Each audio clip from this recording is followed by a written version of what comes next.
Hello friends, நீங்களும் உங்க குடும்பமும் நலமோடவும் வளமோடவும் வாழணும் அப்படின்ற என்னோட பிரார்த்தனையோட 3வது எபிசோட்குள்ள போலாம்.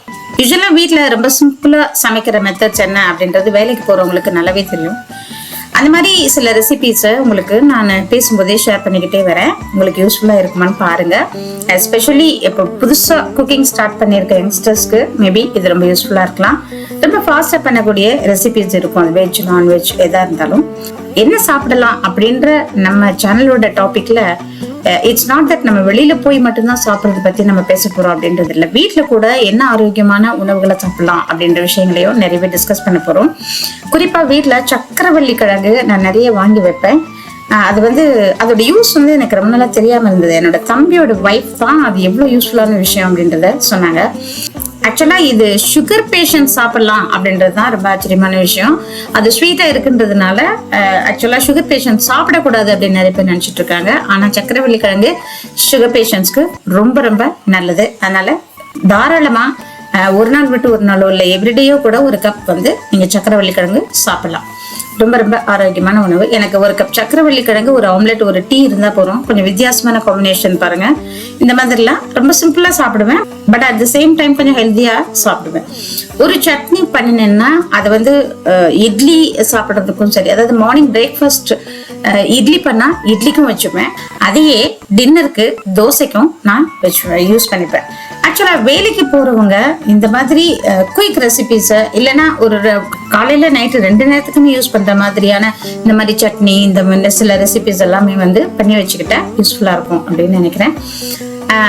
So let me come to the topic. இன்னைக்கு நம்ம இப்போ டிஸ்கஸ் பண்ண போற டாபிக் ரொம்ப ரொம்ப இன்ட்ரெஸ்டிங்கான ஒரு டாபிக். ஆக்சுவலா ரொம்ப திகிலான ஒரு டாபிக்கா தான் இருக்கும். குறிப்பிட்ட காலத்துக்கு அப்புறமா நிறைய எங்கேயுமே வெளியில போக மாட்டேன். நிறைய இந்த சென்ஸ், அதாவது ஷாப்பிங் போகணும்னா போவேன், வேலைக்கு போவேன், வீட்டுக்கு, இப்படியே என்னோட ரொட்டீன் தொடர்ந்துகிட்டே இருந்துச்சு.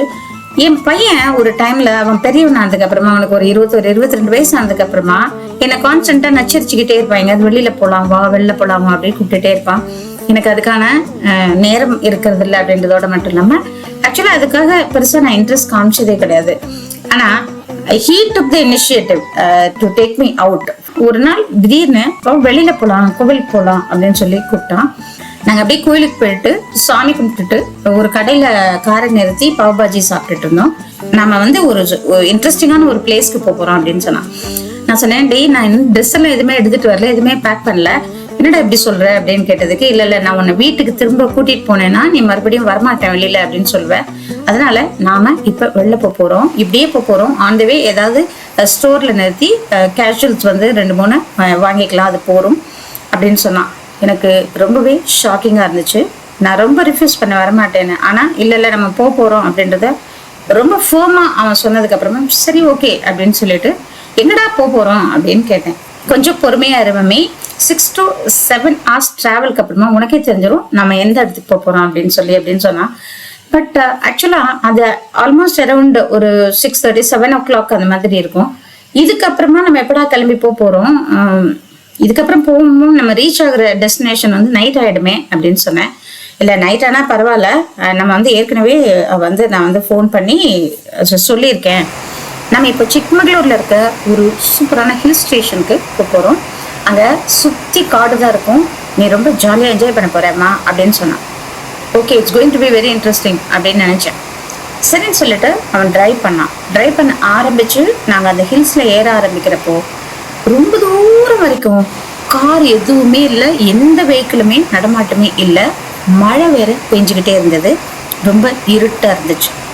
கொஞ்சம் அப்படியே கார்ல இருந்து எட்டி பார்க்கும்போது ரொம்ப ரொம்ப தூரத்துல, ரொம்ப அந்த வளைவுகள்ல ரொம்ப கடைசி பெண்ட்ல ஒரு கார் வந்துட்டு இருந்தது. அதுக்கப்புறமா எங்க கார் மட்டும்தான் இருக்கு.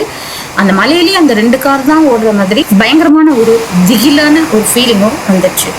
ஏன்னா இது மழை வேற பெய்யுது, ரொம்ப இருட்டா இருக்கு, இதுல ஹில் ஸ்டேஷனா வேற இருக்கு, இதுக்குள்ள எங்கடா போறோம் அப்படின்னு நான் நைனேன்னு கேட்டுக்கிட்டே வந்தேன். சிரிச்சுக்கிட்டே இல்ல நீ கவலைப்படாத, நீ ஏதாவது சாங் கேளு அப்படின்னு சொல்லி ஏதோ சாங்ஸ் எல்லாம் ப்ளே பண்ணிட்டு இருந்தான். அப்புறம் கிட்டத்தட்ட ஒரு 1:30 மணி இருக்கும். நாங்க அந்த இடத்துக்கு போய் சேரும்போது அந்த இடத்துக்கு போயிட்டோம். எப்படி இருக்கு அந்த இடம் அப்படின்னு கேட்டீங்கன்னா, ஒரு சின்ன ஊரு, அந்த ஊர் பக்கத்துல ஒரு ரோடு காட்டுக்குள்ள போகுது. அந்த ரோடு தார் ரோடு இல்லை, வெறும் மண் ரோடு.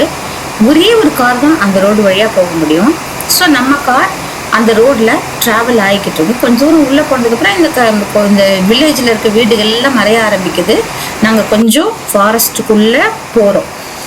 போனதுக்கு ரொம்ப தூரம் போனதுக்கப்புறமா ஒரே அனிமல்ஸோட சவுண்டு நல்லாவே கேட்குது.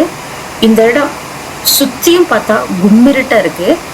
அந்த இடத்துக்கு வந்ததுக்கப்புறமா எனக்கு கூகுள் மேப் இந்த இடத்துல தான் காமிக்குது அப்படின்னு சொன்னான். அது சரின்னு சொல்லி சுற்றி முற்றி பார்த்தா எதுவுமே இல்லை. ஒரே ஒரு இடம் இருந்தது.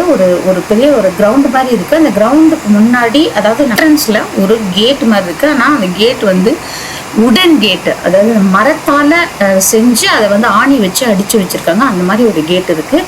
அதை தவிர அந்த இடத்துல வேறு எதுவுமே இல்லை. எப்படி இருக்கும்னு நீங்கள் கொஞ்சம் நினச்சி பாருங்கள். நடு காடு, நம்மளை தவிர அங்கே யாருமே இல்லை. அந்த இடத்துல நடு காட்டுக்குள்ள இந்த மாதிரி ஒரு உடன் கேட்டு, அதுவும் ஒரு ப்ராப்பரான ஒரு கேட் கிடையாது. அது சரின்னு சொல்லிட்டு சரி அந்த கேட் திறந்திருக்கா அப்படின்னு செக் பண்றதுக்காக நான் என் பையனை காரை விட்டு இறங்காத, நான் போய் திறக்கிறேன் அப்படின்னு சொன்னேன்.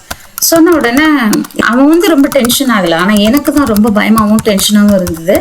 எனக்கு பயம், என் குழந்தை வந்து அந்த இருட்டில் இறங்கி ஏதாவது பிரச்சனை ஆகிடுமோ அப்படின்ற அந்த டென்ஷனும் பயம் இருந்ததுனால அவனை ப்ரொடெக்ட் பண்ணுறதுக்காக நீ கார்லேயே இரு, நான் போய் இறங்கி பார்த்துட்டு வரேன். இரு நான் இறங்குறேன்னு அவன் சொல்ல நான் இறங்கிட்டேன். இறங்கி போய் அந்த இதை திறந்துட்டு கேட் வந்து திறந்துடுச்சு. சரின்னு சொல்லிட்டு நான் காருக்குள்ள ஓடி வந்து உட்காந்துக்கிட்டேன். நாங்கள் கேட் வழியாக உள்ளே போயிட்டோம். உள்ளே போனால் அங்கே லெஃப்ட் சைடில் ஒரு சின்ன ஓட்டு வீடு, அதாவது ஒரு பழைய கால ஓட்டு வீடு மாதிரி இருக்குது. அந்த ஓட்டு வீட்டுக்குள்ளே லைட் எரிஞ்சுக்கிட்டு இருந்தது.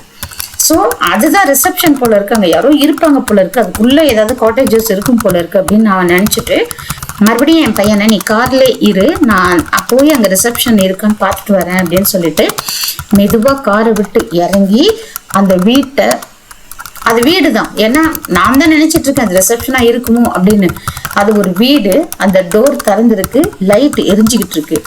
நான் போய் மெதுவா எட்டி பார்த்து ஹலோ அப்படின்னு கேட்டா அங்க யாருமே இல்லைங்க. அது ஒரு சின்ன ரூம். அந்த ரூம்குள்ள பியர் பாட்டில்லாம் செதறி கிடக்கு. அதை பார்த்த அடுத்த செகண்ட் திடீர்னு ஓடி வந்து காருக்குள்ள ஏறிட்டேன். தயவு செய்து காரை அந்த இடத்த விட்டு எடு, உடனே இம்மிடியேட்டா நம்ம அந்த இடத்த விட்டு போகணும் அப்படின்னு நான் கத்த ஆரம்பிச்சிட்டேன். உடனே என் பையனும் அப்படியே காரை ரிவர்ஸ் எடுத்துட்டு திரும்பி நாங்க வந்துட்டோம். நம்ம அந்த மண் ரோட்ல வந்துட்டு இருக்கும் போதே கிட்டத்தட்ட ஒரு 15-20 நாய்ங்க அந்த காரை துரத்தி பயங்கரமா சத்தம் போடுது. அது வேற எனக்கு பயங்கர பயமா இருந்தது. எப்படியோ வந்து மெயின் ரோட அடைஞ்சு அந்த வில்லேஜோட மெயின் ரோடுக்கு வந்ததுக்கு அப்புறம் தான் எனக்கு உயிரே வந்துச்சு. அதாவது இதுதான் நான் ரொம்ப வருஷம் கழிச்சு வெளியூர் போன என்னோட முதல் பிரயாண அனுபவம். அடுத்த வீடியோல வேற ஒரு சூப்பரான ஒரு நாட்டுக்கு நம்ம பயணப்பட போறோம். அதை பத்தின ரொம்ப இன்ட்ரெஸ்டிங்கான விஷயங்களை பகிர்ந்துக்க போறேன். Please keep supporting me. தொடர்ந்து இணைந்திருப்போம் இந்த பயணங்களின் வழியாக. நன்றி. அடுத்த வீடியோல பார்க்கலாம். தயவு செய்து இந்த சேனலை சப்ஸ்கிரைப் பண்ணி சப்போர்ட் பண்ணுங்க மக்களே. நன்றி.